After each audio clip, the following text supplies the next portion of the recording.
those Gnar ultimates towards the end of the game and at the start of the game were very, very good. Yeah, absolutely. Well, Kled has been banned once more away from Artorias, so he's going to be sad boys about that one.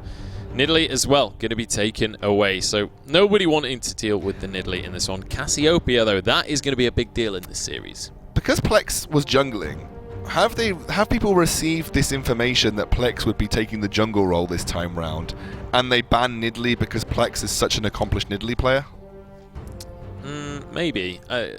I think most junglers these days know how to play Nidalee. She's been meta for so long. She's not being banned that often. That is true. I don't know. She was banned a lot last week as well, though, so it's hard to say. Maybe it is a target ban. You could be very much on the money with that one. I know Plex does love to play Nidalee. Absolutely. So Shen it's possible. Banned against Artorias. Artorias is a very accomplished Shen player. And Shen, although maybe not as priority pick as he used to be because of the rise of Gnar, and Shen really doesn't do very well into Gnar, he's getting banned out quite consistently by GLB here. Rise and Graves, the final bans for Perilous Void. First pick coming through. Absolutely. I'm curious to see what some of these picks are going to be now that we've got things like Graves and Rise banned away, as well as the Cassiopeia. These are some of the real power picks that made big impacts on the last game. Tahm Kench still open, though. Tahm Kench is going to be locked in immediately here. It was banned out previously by... It wasn't banned out, it was picked. No, but in the previous series was banned out twice, I believe. Nutri didn't get his hands on it. Yeah, it was TCA banning TCA banned out Tahm Kench twice, so it's going to be the first pick here for GLB. That's going to go over to Zoni. Zac is open, despite that having been banned by GLB previously. Now, do we see a Cassie Zac pick here, maybe? Could also see a Rek'Sai. I think Cassiopeia certainly should potentially be a priority pick. Yeah, well, Cassiopeia's banned. Oh, sorry, so Cassiopeia's banned. That's me just not looking at... I was looking at the previous bans for some reason, and then, didn't look at the ban. So Cassiopeia not banned here. Well, then, do you take something like Echo at this point in time? Rek'Sai definitely seems viable, given that it's open, and you don't even want to take it away from Nocturnal Plex. Well, I mean, those are both solid picks if they do opt to go with that. Sanka's going to lock in the Rek'Sai. And it's going to be not Artorias, it's going to be Kriz or Schoolboy P on that Lucian. So Lemon Knight not going to get his hands on Lucian this time round either. So I think Idaho is Lemon Knight. Yeah, but sorry. Was Schoolboy P in the last game? I think so. Yeah, he must have been. I feel like I'm losing my mind. I'm losing my mind. I think it's the heat, you know. I think right. I'm actually looking at my thermometer, and it is slowly warming up with the studio lights on. 27 degrees. It's 27 degrees right now here at 11 o'clock at night or so. That's pretty brutal. It is very, very warm. I can feel myself slowly but surely tanning under these lights. So Echo coming through, I think that this is very sensible. I really feel like Echo is a priority pick in this situation. It does lend the fact that Artorias could very easily pick up Gnar again, and it wouldn't be an awful matchup for him. Ashe, maybe, works very well in unison with Echo here, Munchables. Yeah, absolutely. And I mean, Ashe, just generally speaking, a fantastic late game AD carry. The amount of damage Ashe can put out if she can get into that position where she has the ability to just throw out those auto attacks. Draven being hovered, I don't want to talk about it until it's locked. I'm not going to make that mistake again. I don't think it's likely, but if it is, that'll be an amazing pickup. I'm excited to see that. But I mean, the Echo very likely going to be going up into this top lane. What would you diagnose as a counter pick to that Echo? I feel like Gnar is just a sensible choice in this situation. I feel like you don't need to pick your mid laner here. You can definitely pick your top laner, and you can leave your mid lane to last pick, given that that's probably where you're going to see the most counter pick potential. Braum and Gnar would be a very solid double pickup here, I would say, for Perilous Void. Obviously, we know how good the Braum-Lucian lane is, and you pull out the Gnar. Artorias is very accomplished on it. He's actually maybe going to be thinking about Fiora.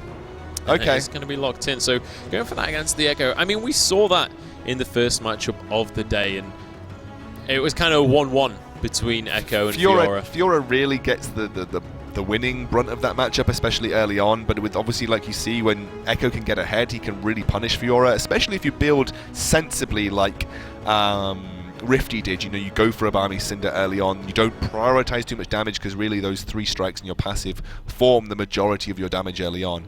And then go for an Iceborne Gauntlet, especially with the Lucian there as well. You know, and the Rek'Sai and Fiora, that's almost screaming Iceborne Gauntlet Echo at this point in time. Yeah, absolutely. I think this is good, but when you pick a Fiora, it limits your strategic options. Gnar allows you to both split push and team fight, and although in mini Gnar form you would say really it doesn't have a good time against the Echo, Mega Gnar form you should be okay. Like you said, the changes to his bounce means that he is a little bit weaker to Echo in lane, but you can for the majority of the time keep yourself at a position where you are safe and you should just be able to farm under turret. You can do that as a Gnar, right? You can just farm easily under turret. Yeah, I'll assume that once again the Nunu is going to be Taric there. Well, it's definitely a placeholder. We'll see what it is going to be in place of. I would imagine it's a mid lane pick. Yeah, that's a good point. Because I don't know why I said Taric. No, I just said Taric because that was the last it was placeholder. the last one, yeah. But we've already got Tahm Kench, so it's very unlikely. One thing I do want to mention is when you look at Perilous's lineup, it's almost the exact same meta as what we had last Premiership. It's like the exact same style of picks. You've got your Lucian Braum lane, you've got Fiora split pushing in the top lane. We are just going to obviously quickly restart that lobby. And Nunu is apparently Syndra, according to Zanny. You saw it in the lobby chat there. Okay, so Syndra was obviously picked in the last series. We're going to see Syndra resurging into this series as well. I feel like it was banned last game. Yes, I feel like it might have been banned last game. I think you're probably right in that scenario, but hopefully our helpful... Our memories are awful. Well, I think it's the heat. I'm just going to blame the heat. I think it's the helpful production guys will bring up the previous picks and bans when we get into pick and ban select again, so maybe, fingers crossed. Fingers crossed. And also we'd like to see what that last pick for the mid lane was for Perilous Void as well. Yeah, it didn't actually go through before the reset, so we'll see what the case is going to be there and what they're actually going to bring to the table to round out that composition. What would you recommend that they pick to finish that composition off? So I don't know what the Nunu is. Oh, it's Syndra. Syndra, Oh, yeah, so Syndra. Of course I know what the Nunu is. So if I were them in that situation, I think Vladimir would be fine. I don't think it was banned as far as I was aware. Vladimir wasn't banned, no. I think Vladimir in that situation was fine, but also I really think you'd benefit from some wave clear. So Victor, I think, could be fine in that situation as well. Ryze, even in certain scenarios, could be fine. So Ryze, Victor, Vladimir, all of which I think would be perfectly acceptable there for Perilous Void. Cassiopeia obviously being banned, and when you run a Fiora, you need to have a form of wave clear in your team, so it's very important that you have the ability to deal with the siege coming out against you. Syndra is very good at sieging, can zone with her orbs nicely, so yeah, I think any form of wave clear for Brad in the mid lane would be fantastic. And, well, okay, Anivia is a form of wave clear, so there you go. There we have it. And look, these picks going to rattle on through. I was hoping for a bit of Xerath play. It wasn't very likely that it was going to be Xerath, but a guy can dream. But here we go. The lineups are locked in, so 4 minutes until we hit the Rift now. And I'm curious to see how this one goes out. I feel like the draft phase has gone much more evenly this time. Last time it definitely felt like Perilous had just kind of run away with it. This time, it feels those far more S-tier picks are a little bit more spread out. Yeah, exactly. You have Echo on the side of GLB. Elise still high tier, not probably top tier jungle pick. Syndra, again, Syndra and Anivia, I would say they're up there, maybe A tier. I wouldn't say complete S tier picks in that mid lane. Anivia has been seeing a lot of resurgence, especially in the UK scene, just for her ability to deal with siege potential. However, I think she could potentially be weak here to an engage coming out from the Ashe. They've got a lot of pick potential. I mean, a lot of pick potential coming out on GLB. Their single target CC chain is enormous. You know, Ashe Arrow into Cocoon, into Parallel Convergence, I think it is. And your ability to essentially lock someone up continuously is fantastic. Yeah, absolutely. Well, we'll see if they are going to be able to find those picks. Obviously, that Ashe Arrow, very, very long range, and the further it travels, the longer the stun lasts. I feel like production did just tell me that they have a new carry on Perilous Void. Yeah, Schoolboy is the new carry. I knew I wasn't losing my mind. I thought I was almost losing my mind as well. I was like, I swear he didn't play last game, but I can't remember, so I don't want to say it. It was Hodge. It was Hodge, so Hodge has been subbed out. Yeah. Sam Hodge no longer going to be playing for Perilous. Today it is going to be Schoolboy P, who we did see last week playing for Perilous, so interesting. I wonder what the decision is to swap those AD carries, whether it was just a matter of Schoolboy P maybe being late to the series or something, or I don't know, maybe just subbing someone in out. Maybe Hodge had to go. It might just be a tactical tactical sub but as then well. you did so well last game with Hodge that maybe tactically, or maybe the laning phase wasn't quite up to where Prosper wanted it to be. We'll have to see. It brings a different style of play though, because Jhin, I don't believe Jhin was banned this series, so Jhin hasn't been picked up by either squad this time round. And also the fact that you've got Artorias on Fiora means, you know, you combo with the wave clear of Anivia, you have that anti-siege now, you have a little bit more of a mobile AD carry, so that even if you do get engaged on, you have a little bit more defensive priorities. So yeah, I think there's a good 4-man disengage coming out from here. They've got good wave clear, they can protect against the siege from GLB, and their win condition at this point is Fiora. Yeah. They can get to late game with Anivia, but at the end of the day, they don't, I think, have the CC to deal with the huge amounts of CC coming out from GLB. I think they lose in the straight-up 5v5. So Fiora split pushing is their win condition.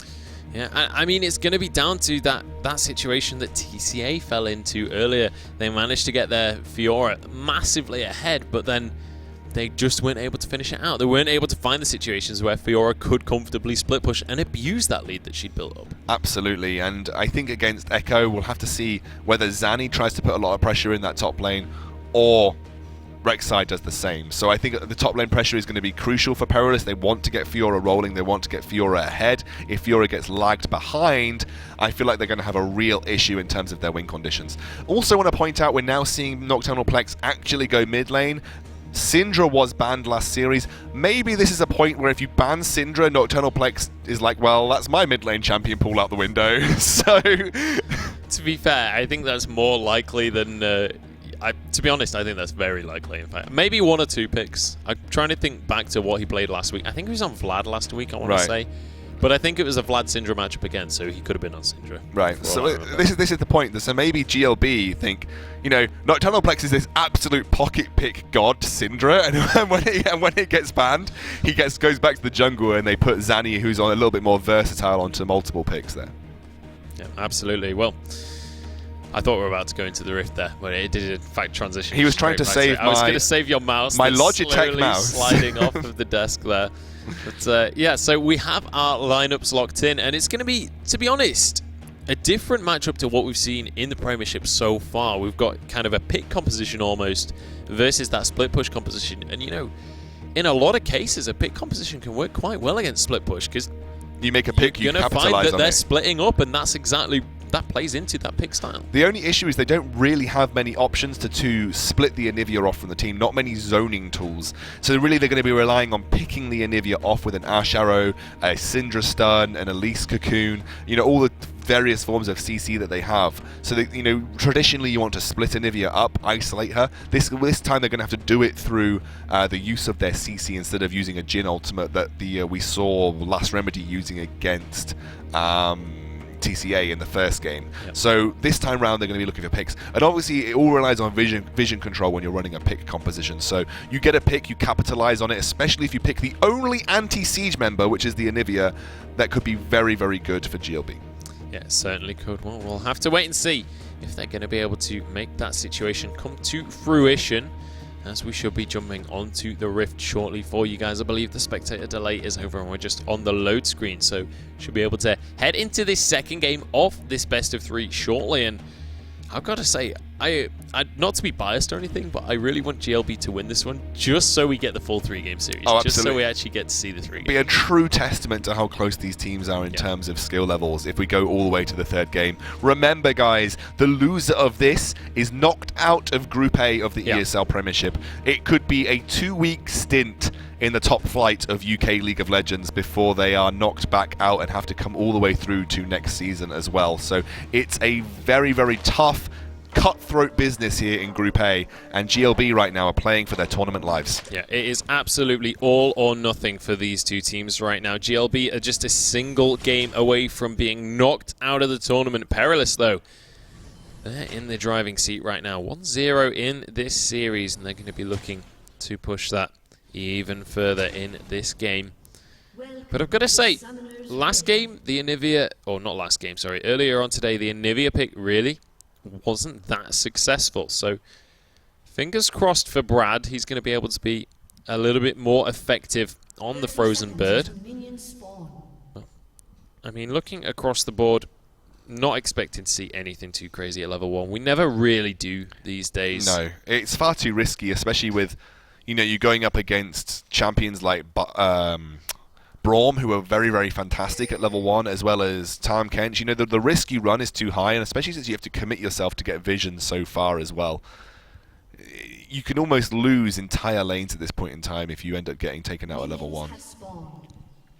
Yeah, you certainly can, but here we go. The game is underway, and we'll find out whether GLB are going to be able to keep themselves in this tournament, or whether it's going to be Perilous running away with this one and taking the series 2-0. They're certainly looking strong, but off the back of the draft, it's a very tricky one to call. I've got to say, looking towards the late game, I do think it favours GLB, but if Perilous can take a lead, if they can start to snowball and get around that sort of 25 to 30 minute mark and have a significant lead, it's going to be very difficult for anyone on GLB to deal with the split push. Yeah, and I think that's the real key, and like we pointed out in the Champion Select Munch, the big Munch goes for a sip of a coffee and we get straight to a pause. The big linchpin win condition here for Perilous is Artorias split pushing on Fiora. But you always have to rely on your teammates to be super sensible with their, essentially, positioning, their ability to get picked off. If they get caught out by anybody from GLB, and remember, if you get caught out by one member of GLB, you can be sure as hell you're going to get caught out by multiple members, because they will chain that CC for days. If any of them get caught out, you know, Artorias either has to split or come back and try and protect the team, which is not exactly what you want to do as Fiora. Fiora is split, split, split, split, split, split, split, I can't teamfight, split. That is what Fiora does. And so she's the queen of 1v1s. She takes turrets very, very efficiently and quickly. There is no point bringing Fiora into a teamfight situation. So as a Fiora, you have to trust the rest of your team on Perilous Void. They do not get picked off by GLB. One thing I will say, though, is while we keep talking about how split push is kind of the only feather in her cap, she is also good at skirmishes. When you get in kind of the 2v2s, the 3v3s, if you can get that grand challenge off, you pretty much can win the fight purely by getting those 4 vitals. So there is something to be said for her, especially around the mid-game. If you manage to split the enemy team into these kind of 2v2, the 3v3, like nitty-gritty skirmishes, that's where she can really come into her own. Absolutely, as well. But the weakness is that she's pretty poor unless she hits a fantastic riposte against CC. And especially very, global type wide CCs such as parallel convergence, and she's very easily targeted down. Remember, you only can riposte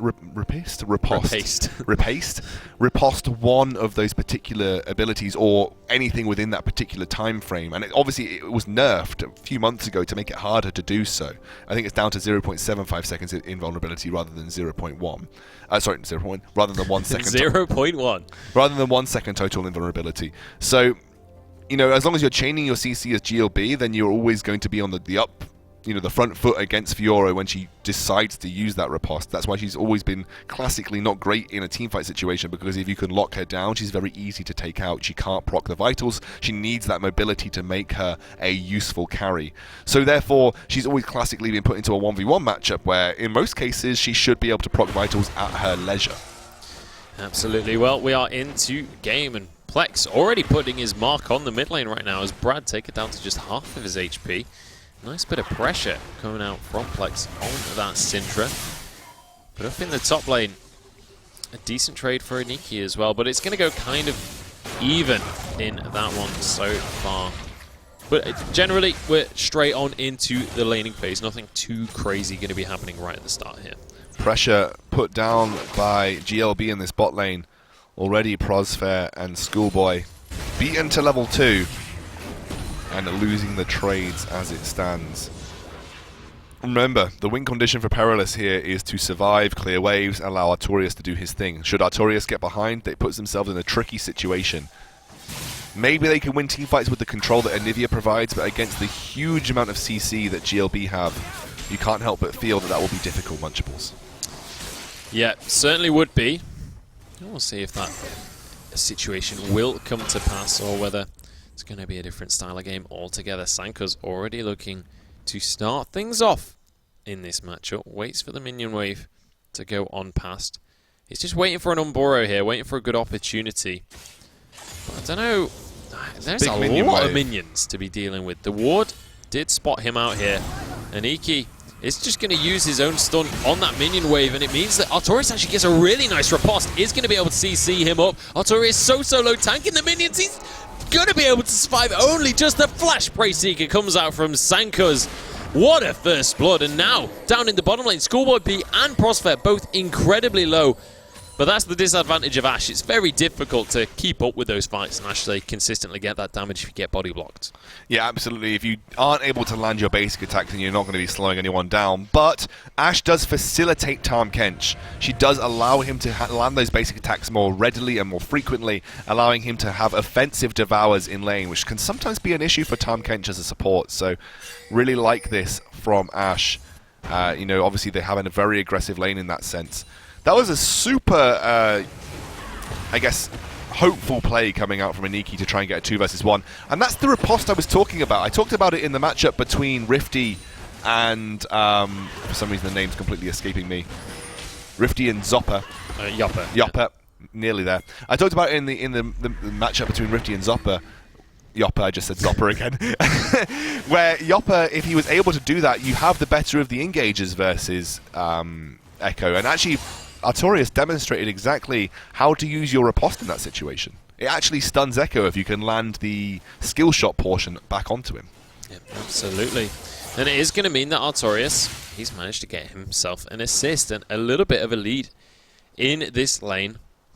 But unfortunately, the game is going to be paused briefly while one of the teams sorts out some issue or other. I would assume it's something to do with TeamSpeak or the like. That's often the case in these scenarios, but other voice communication is available. Yeah, well, I mean, it's free. It's not like we're necessarily advertising much there. I know. I'm just doing the BBC thing. You know, when they mention anything, yeah. You know, say, "Oh, I got a bag of Doritos here, but other crisps are available." I think that's the most used line in the CS:GO Premiership is "other X are available." Yeah, yeah. But yeah, so, I mean, so far, not masses to talk about in this game. It's been very, very even. We've obviously had that gank in top lane. Very nice play by Sankuz. Kind of committed a lot of time to that top lane gank as well. He was hanging around there for quite a while, but it did pay off in the end. He got first blood himself, right? So he's already picked up his Tiamat without even finishing his machete into a jungle item here. And also, it speaks volumes about the pressure that I think Sankuz is going to start applying to that top lane. You know, as long as the bot lane survives, which doesn't look like they're doing particularly well at right now, you know, you want to be applying pressure to Artorias in the top. You want to be able to make sure that he is getting ahead. He is the one that you want to essentially rely on in the mid to late game to provide your pressure in the side lanes. So it makes sense for Sankuz to apply pressure there. He's going to walk into a pink ward, but it's a level advantage here for the Elise. Yeah, but up against a Tiamat, I'm pretty sure Sankuz still has the actual advantage. Stun comes out though, but not a whole lot going to come out of it. None of the laners going to be pulled away from their CS for such small folly right there. They just want to keep on hammering away at those minions. Look at those CS advantage in the bot lane, Munchables. It's almost opening up to, it's 15 right now, but it's almost opening up to 20 sometime soon. And they've managed to force a siege minion wave into tower there against Perilous Void. This is a huge win right now for GLB. And maybe Schoolboy coming in here as a sub for Sam Hodge already seeing some issues. Yeah, absolutely. And we'll see whether or not they're actually going to be able to kind of pull themselves back on top of it. Obviously, that is a specific lane advantage. Perilous, in general, are only 200 gold down across the entire map because of what was going on in the top lane. And we'll see whether or not it's going to make a big impact on the game. They have managed to close into just a 10 CS gap now, so it shouldn't be too big of a deal. But Black's taking a huge amount of damage there from Brad and Prosper. Prosper will be able to throw up that Unbreakable and waltz away from the situation pretty comfortably. Although he's pushed fairly aggressively here. He's looking for Zon. He's looking to protect that pink ward, and he will be able to do so in the end. Zonny might get stunned here if he can get another Winter's Bite, but it's not going to land in the end. It's not going to quite come off cooldown in time. And it means that no skirmish will ensue. So Artorias has gone for a double Doran's here to give him slightly tankier stats, really play out in his ability to duel in the early game.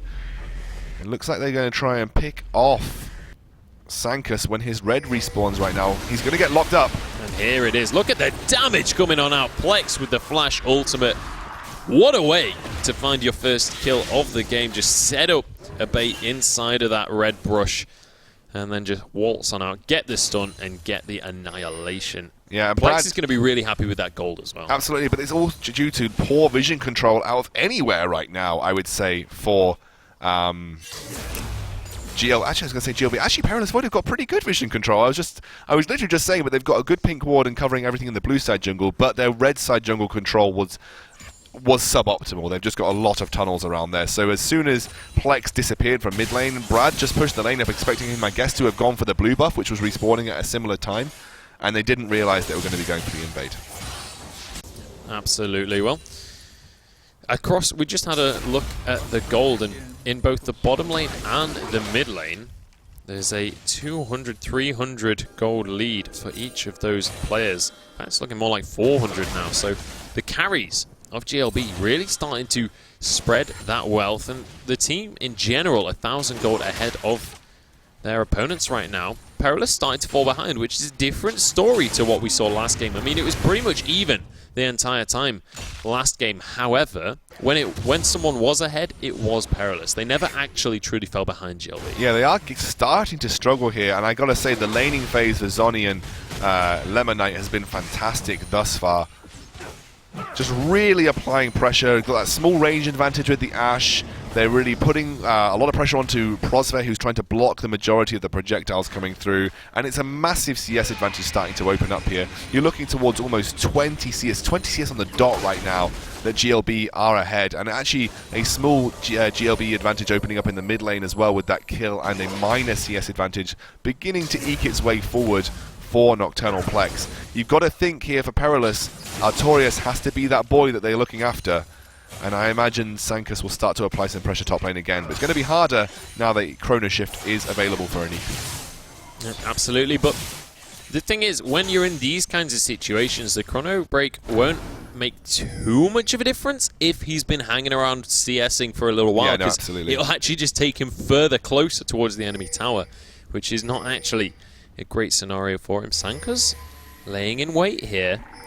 He knows that Echo is around. He can hear him echoing through the river with his tremor sense, but nothing gonna come of it in the end.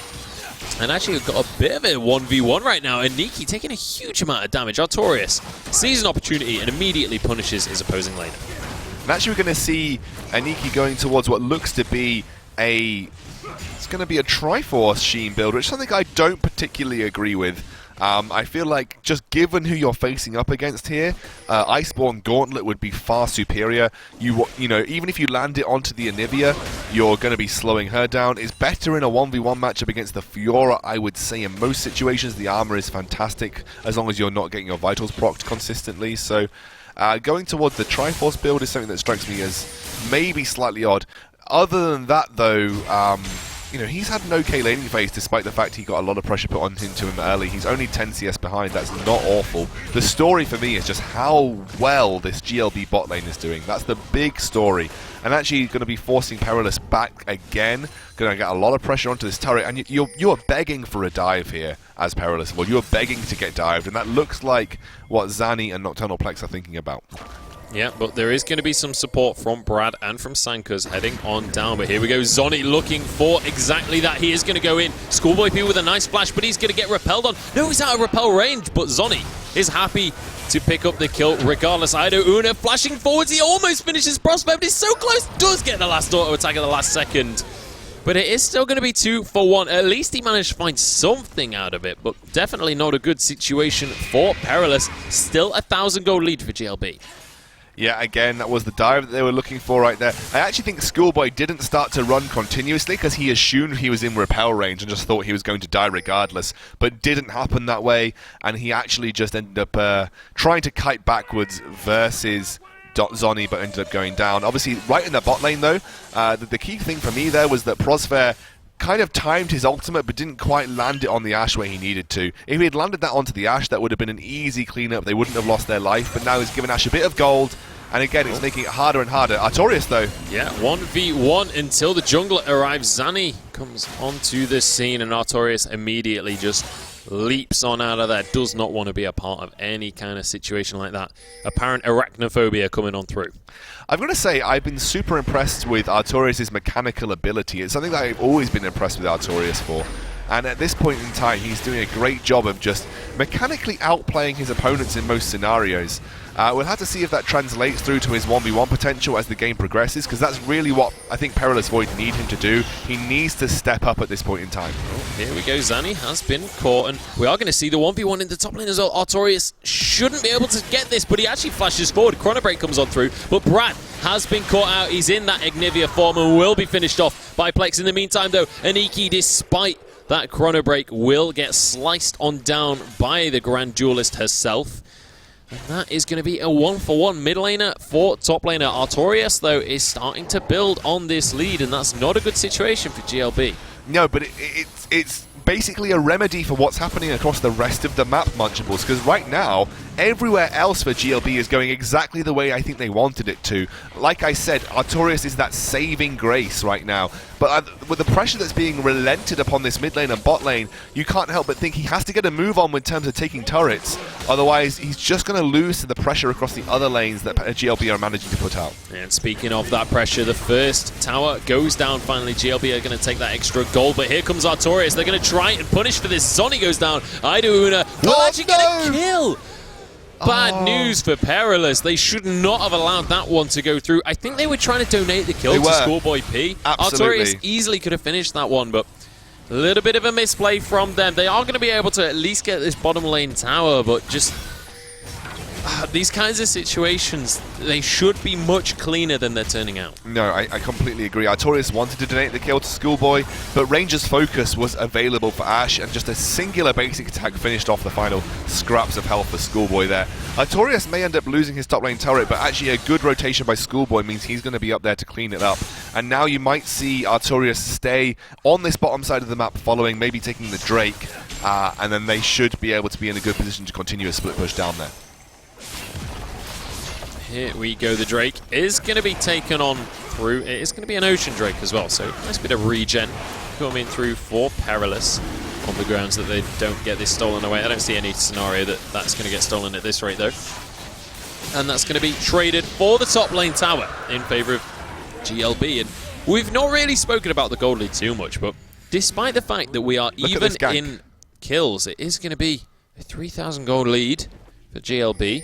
That might be evened out here, though, as they're looking for Idauna. They're looking for Zonny as well. Sankook's gone very, very deep for that one, but I'm not sure that actually devouring him there was the right choice, because it meant there was no damage going on to him. And now Zonny might just be about to fall as well. Get stunned up, but Aniki is here to try and save the day. The collapse is coming on through, and the red players are splitting on out, but the Grand Challenge will arrive, forcing out the Chrono Break. There's the heal as well. Aniki has to try and escape, but he'll get shut down. Beautiful play here by Perilous. Zonny trying to chase onto Prosper, but it's not going to happen in the end. They are starting to clean up these fights, though. Nice flash out of Prosper. Plex trying to finish this one off. Should be able to, but the jump out will get him to safety. Sanka's looking for a burrow. In fact, he just flashes straight away, gets into his tunnel. Oh, the venomous bite. So close to escaping that one. Ash Arrow comes on. Does actually land onto Prosper. I don't know. I don't think they can actually do anything with that one. Got a little bit too excited. But soon TM. What was that, 2 for 2, I think, in the end? 2 for 2, but it felt like it was going to be much more in favour of Perilous, but actually a good rotation by Plex. Actually, I think it was 3 for 2, but I think Idauna had respawned again. Yeah, and actually now Schoolboy trying to push this top lane turret, and actually a good rotation by Idauna means that he is now going to be in that top lane, dealing with that pressure being put down. It's mainly wins coming out for GLB right now, and they've extended that gold lead up to 3k. Artorias getting dragged into a lot of teamfight situations and skirmishes that are really playing out of his favour. Despite being 2-0-3, he's excelling in that 1v1 right now. Good teleport, though, to make those plays happen in the bot lane. Comboing with Braum. I think if you're going to skirmish with the Fiora, combo with the Braum and it becomes incredibly strong. Yeah, it certainly does. You can proc those concussive blows so quickly, but GLB trying to start this Rift Herald, but it has been spotted out, and they are going to be forced away by Perilous. I think GLB maybe giving Perilous a little bit too much respect there. I think that's a fight they potentially could take. They have ultimates available, and they are ahead in terms of gold. They've got that Syndra as well, which is such a powerful skirmish tool. And here we go. Prospect going to be the target to start things off. You can't afford your Braum to get that low that quick. Oh, so what? close to landing a perfect arrow onto Brad. I'm pretty sure that went underneath his wing there. Zoni going to tank up the culling. All in all, though, just a single pick onto Prospect. So not ideal. I think GLB would have wanted to get more out of that situation. Artorias making the difficult decision. Do I push onto this tower and risk getting caught? He's going to go for it.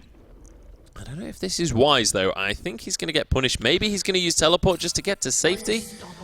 Who knows? Plex But in the meantime, Plex has managed to find himself a kill. Artorias, he's going to go down.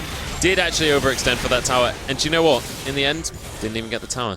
Disaster. Didn't even get the tower. He probably would have benefited there from just all-inning onto that tower situation. But now this is GLB really strangling out the win conditions here for Perilous Void. They're winning out in these team fights. These skirmishes are going in their favor. They're stopping the split push of Artorias. Somehow Plex picked up a solo kill while everyone was trying to chase down Artorias as well. So only looking better right now for GLB. Looking very good in this second game of the series. Like you said, this could go either way for either side. Either way for either side. I said that in a really odd way. And if this goes to a third game, it'll be one of the closely contested games that we've had of the Premiership so far.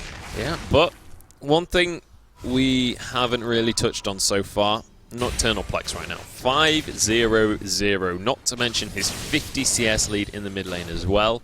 The guy is storming ahead. 3,000 gold ahead of his lane opponent. That is a ridiculous lead. That's the kind of lead that you expect a team to be ahead. He is half of GLB's lead right now. Yeah, absolutely. He's got a storming lead, and you can see why Syndra was potentially banned here. Plex has been playing incredibly well. Zani now just dealing with a reconnect, probably trying to restart the client, maybe something along those lines. But you can see, you know, I feel like picking Fiora is such a risky tactic. I almost feel like you'd be better off picking off... Just listen to that music, by the way. I love that music. Love it. But yeah, I almost feel like picking Fiora really puts a huge risk in your tactical play, because like we have touched on a few times, her only role in a team is to split push and 1v1. And when you've got such hard engage coming out from GLB, you know, you've got the Ash Arrow, you've got the continuous CC chains, anything like that. I really think that it's a risky pick to make here for Perilous Void. I would have preferred the Gnar, if I'm completely honest.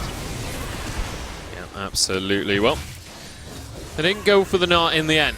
So we'll see how the pick is going to work out for them. So far, the split push really ineffective, to be quite honest, from Artorias. He's not been able to even finish this first tower. The minions should do this at this stage, to be honest. It's so low, but he's so afraid to commit to it now after he just got burnt last time. Zoni actually using that ultimate to dive on up to the top lane, but he's not going to be able to find his prey this time. Artorias sneaks away. And a lot of pressure coming down in the mid lane here on towards this tower. Schoolboy P should be able to get a few autos down, but they won't be able to take the tower. Very nearly gets stunned as well. Trying to maybe go for a cross-map arrow engage here. Hextech Belt does lock up Brad, but he will escape eventually. Damage onto Schoolboy P there. He's actually in a lot of trouble. If they can land anything, that arrow falls shy though, and it is going to mean that they cannot finish up that engage. Perilous, you can see in the way they're playing how nervous they are in this kind of fight right now, though. They do not dare go for anything. And here comes Aniki actually pushing very deep. They are going to force this tier 2 tower, whether Perilous like it or not. But here we go. The fight has begun. Artorias comes in, but he's immediately exhausted, misses his riposte, and the rest of his team is falling apart. Zoni manages to grab the Echo at the very last second, and Aniki is going to be thanking his lucky Tom Kenchers. And that is going to be another 2 kills going the way of GLB. Artorias just actually lunged straight on into a cocoon right there. I thought he was going to go for a crazy 1v4 then. I feel like, you know, as a Fiora, your directive should never be get into a team fight, especially a team fight that you're losing, unless you're trying to pick off someone in the back line with literally 0 HP. You know, it's just playing against what this champion is designed to do in a team-wide role. Again, I just don't think the disengage is reliable or good enough from Perilous Void to deal with the amount of hard engage that GLB have. You know, as soon as they see Fiora in a side lane, they can just say, oh, Ash Arrow, try and pick someone off. Oh, at least Cocoon. Or, you know, Plex trying to search for a stun himself. And the only disengage you have is a Nivea wall or maybe Braum Ultimate. There isn't really anything else that you have, and those aren't exactly the most reliable tools to try and deal with a very tough composition that's going to be continuously seeking targets. And like I said, as this game progresses, I just don't feel like, unless you get huge amounts of AP onto Brad, they're going to have the wave clear to deal with the siege either. Like I said, picking Fiora is risky. You have to be a Fiora god to make it happen. You saw Alfari during the last season of the Premiership just consistently won his lane by himself over and over again, and pushed to an extent where people were forced to deal with him. Artorias should be doing that. Artorias should be pushing up to the tower and forcing people to deal with him and allowing his team to make plays on the map. You know, push to the second tier turret. Your team should group up and try and take that top tier turret. That's how you should be playing Fiora at this point in time. Absolutely, but he's not really willing to commit to that. Like, that situation right there, that's a perfect example of where Artorias shouldn't just be allowing Aniki to clear that wave, right? He's so far ahead in terms of personal gold, he is able to take that 1v1. Straight up, he can win that fight. But he doesn't go aggressive for it. He's actually almost exactly. He's actually not that He's far exactly ahead. behind. I'm telling now. complete porkies. But you know, I'd given, still go for it. I'd still go for it. You've got a Black Cleaver, you've got the cooldown reduction, you can start to shred through no armor that's been built up anyway by Aniki. Yes, Aniki's got Triforce, but if you can riposte his bubble, which actually is fairly reliable and easy to do for Artorias, you know, you force people to react to you. One thing I will say, we are going a little bit hard on Artorias specifically here. The rest of his team is not putting themselves in situations where they can capitalize on if Artorias does go for anything too aggressive. So it's not just a specific Artorias problem. This is like an issue in terms of the general strategy coming out from Perilous. And here we go, top lane, tier 2 push coming on through. But this should be a team fight started off. Cullen comes through just to clear the minion wave. Prosphet on the back line trying to make things happen. Teleports come from Artorias here. Instead of split pushing, he's looking for the skirmish, and he's going to go on to Idauna. Nice. Exhaust is going to lock him down, though. The Brand Challenge is going to heal him straight back up, though. He's not going to go down anytime soon. And Niki has been found. Beautiful flash out of him, but I don't think he gets away with this one anytime soon. The Prey Seeker lands. Prosper looking for the Winter's Bite, and he will be able to find it in the end. Although, nobody actually able to finish him off in the end. They didn't really have enough to chase him with. So that was a good teleport for Perilous, but you know, they use teleport and they get the Ash. I'm not sure what else you were hoping to get out of that situation. Maybe they get the mid lane tier 1 here because no one's there to defend it. They got the top lane tier 1 as well, so they do. Oh, okay. So they end up gold. getting 2 turrets here, which gives them a little bit of gold return in that situation. So it was a nice teleport play coming out from Artorias. And that's the only situation where you can make Fiora work in a team fight. You get a flank position where you deal with the AD carry instantaneously. Look at the gold discrepancies just across the board, right? When you look down the lineup of Perilous, it's all 8s and then a 5. When you look down the lineup of GLB, you've got 8, 9, 11, 9, and then 7. They are falling so far behind, but it's not just one person that's ahead. It's like the entire team. Here we go, though. You're absolutely right with the word risky there. Going to try and force this Baron. Sankas is hanging around, but he's against Nocturnal Plex, and in fact he's not. He's against Zanny, but it doesn't matter. The smite will go down. The Baron goes the way of GLB, and it looks like the fight will as well. Plex deletes the carry that is Schoolboy P.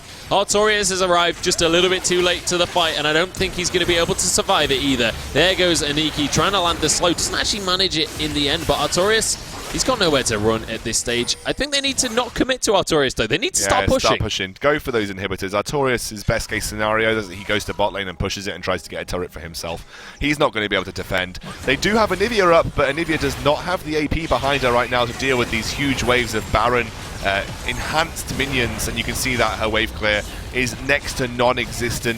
GLB looking to level this series quite effectively. Oh, well, there's the Glacial Fissure. They're looking for the fight. They get Idauna, and they get the Echo. That is going to be Aniki going down. Double kill comes through onto Artorias, who's looking for the triple as well. Will be able to grab it. This is how you pull yourself back into the game. It's GLB overextending, and a beautiful punish by Perilous. They're looking for more as well. Zanny, you're not out of this one just yet. Look at the minion wave in the top lane. They can collapse onto Zanny, and it's the perfect place to push as well.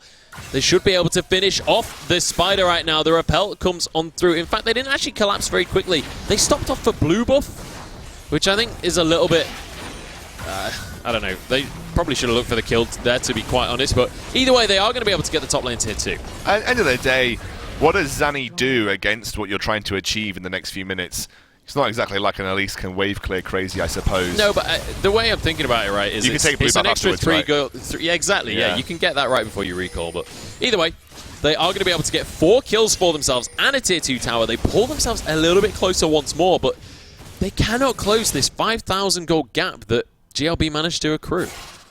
And it feels like that Perilous are only winning given very specific set of circumstances where someone is getting a major flank onto the side of the team that just usually shouldn't be happening. Zanny forced a flash immediately there, so had flash previously too.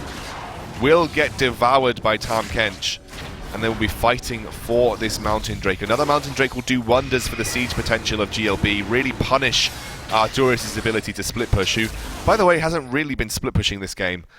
Plex, again, has been a bit solo. I have to say, he has had a very solo-orientated game this game thus far.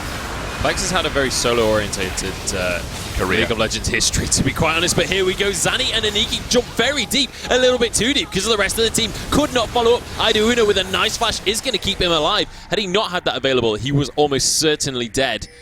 But the health bars for Perilous are getting awfully low, and this could be a GLB fight. The stun does land onto Plex. Brad is in egg form, but there's nobody there to capitalize, so it's essentially just a heal for him in the end.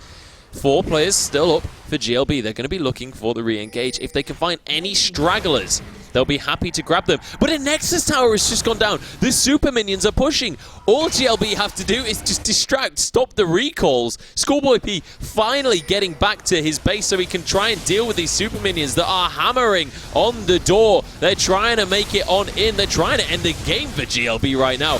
Half HP on the final Nexus Tower. Zonny is going to go down. Brad gets that kill in the end as Prospect gets a nice triple knockup. Plex does get stunned, but there's no follow-up in the end. Another kill going the way for Perilous. But you hit the nail on the head. Every single win Perilous get is after a loss. There's the triple member. Triple member? That's not a phrase, but GLB are going to escape. GLB have got a lot of work to do pushing this minion wave out. Again, I feel like as this game progresses, the teamfight utility of Arcturus is going to go...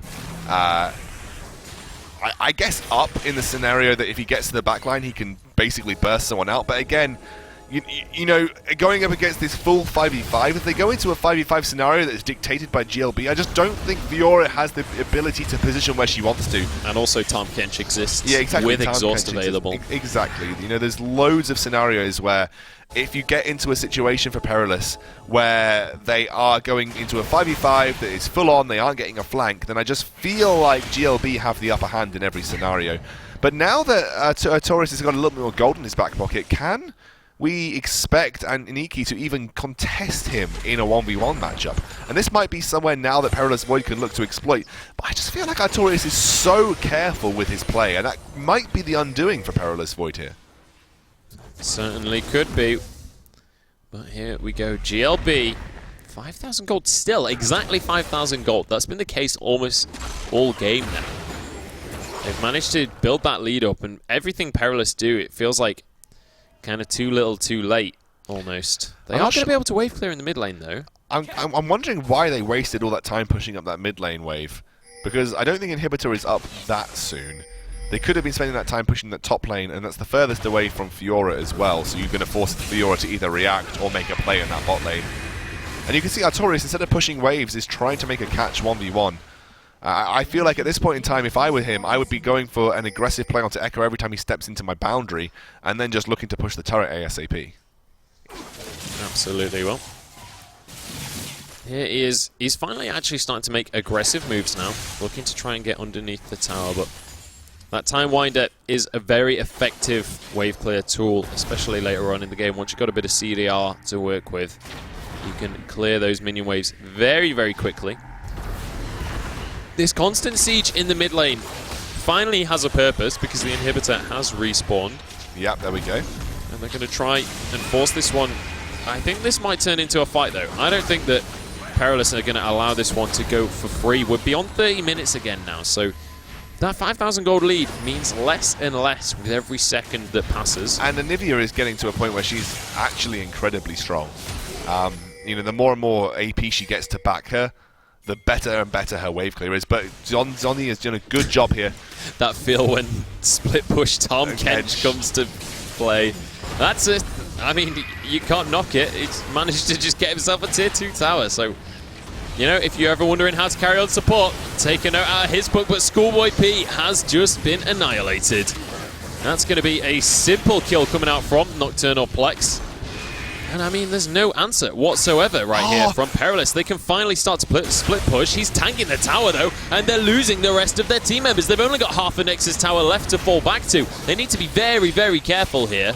Mid lane inhibitor will end up going down. Oh, Aniki made the sickest of plays, and you can tell by the use of summoner spells. He stunned Artorias looking for the teleport with his parallel convergence, and then got away for free because obviously there's no way that Artorias has done. My goodness, oh my god! Here goes the fight. It's going to be the shutdown coming the way of Aniki. Double kill as well to top it all off. Top lane inhibitor is going to be dropping. Ladies and gentlemen, I think we might be seeing a third game. I don't know if they can finish it out right now, but it's starting to look a little bit hopeless for Perilous Void. This GLB seem indomitable. They've managed to push that gold lead a little bit further, but more importantly, they have so much pressure across the map from these super minions now. I really, really feel like this almost one-dimensional comp coming out from Perilous Void is just not good enough to go up against what GLB are offering in terms of their diversity and versatility. They make an engage happen, you have Nocturnal Plex to blow someone up off the back of any form of CC that lands from Zani and Una, even Zonny as well. I really, really feel, Munchables, that you know you limit yourself by picking Fiora, and it has been limited this game as well. Can I just mention as well that right now, Nocturnal Plex, the jungler that is playing mid lane, has Flame Horizon. Yeah. Brad right now, which is Anivia as well. A hero that's renowned for farming that shouldn't really be happening realistically. And he's 4k gold up, over 4.5k gold up maybe. Over Anivia. Son. He's extended his gold lead from earlier on. Nocturnal Plex's Syndra is something to be reckoned with. It certainly is. Well, another Baron going to go the way of GLB. Nothing can be done about it. As Arrow actually used there, not sure if that was 100% necessary, but, you know, if it secures them the Baron, if that's what they feel they need to do to stay safe, it's on the shorter cooldown. I was about to say, now, yeah. It's already a quarter off cooldown, so not the end of the world. That Essence Reaver going to give them a little bit of CDR, if I'm not just telling complete lies. I'm pretty sure it gives CDR, right? Essence Reaver gives a small amount of CDR. I knew it. Or at least it did. That's a program feed, mate. I know. Tried to move the mouse. I tried to move the mouse on the program feed. Never lucky. But there we go. Another Cloud Drake. Oh no, an Elder Drake. Elder Drake? No, definitely a Cloud Drake. Okay. Yeah. That's because I looked at the rune on the wall again. It was looking at the next one. Which is Elder Drake. Yeah, it is an Elder Dragon. So I got the rune right, but yeah, this is Cloud Drake, which actually is fantastic for this team composition because movement speed is invaluable when making a hard engage from afar, especially with Ashe. You know, you need all the movement speed you can get to jump onto the backline, like now, which is immediately broken out of. Yeah, nice cleanse there from Brad, but here we go. Aniki on this front line is going to get eaten by Zonny, which maybe need to save that to devour for the carries, but Brad is in a whole lot of trouble. I don't know if they can actually commit to finishing him off here. He is going to be able to get back out of that egg form, but Schoolboy P just gets destroyed. Aniki finds one, as does Plex, and Plex is looking for more as well. Zani is going to chime in on the action. Artorias escapes with his life, but I don't know if he's going to escape with his Nexus towers right now. Brad has been found out by Zonny. He's just trying to fly his way home, and he's going to have to at this rate. Una is going to be able to chunk that tower on down. All of the inhibitors are gone. The Baron-empowered minions are charging on through. Artorias has been stunned and just desperately trying to escape, but Brad goes down. That's going to be a double kill for the jungler. And it is going to be GLB staying in this series and pushing us to 3 games. Perilous and GLB both on the verge of being knocked out of the tournament, but nobody is going down without a fight. Wow.